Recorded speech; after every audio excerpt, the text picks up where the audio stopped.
Kalkalunay manan katuki. Napanakakuha dat kaya nagpastor ti kaldeng. Kat sinambot kumot natin napanagkat-kat kaliti kalkalunay nga sit-sitan. Daman ti abasturong.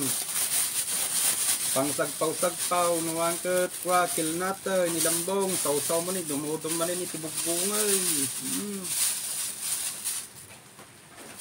Oh. Fresh na fresh. Oh, katuki. Una yan. Ang problema datag, ikatay man ti siit na, nalisin natin yung mga tinik. Okay, alright. Basto.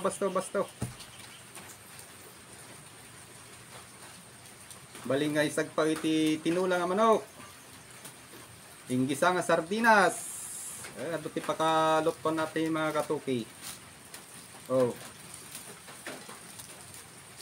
Paki-comments naman po kung saan na nakabot tong video natin, kung anong tawag niya dito. Isang damong nauulam na may tinik. As usual, kulitis. As usual, kulitis naman ito yung tawag niya. Tawag niyo. Okay, bye-bye. Good morning. Happy Friday mga katuki.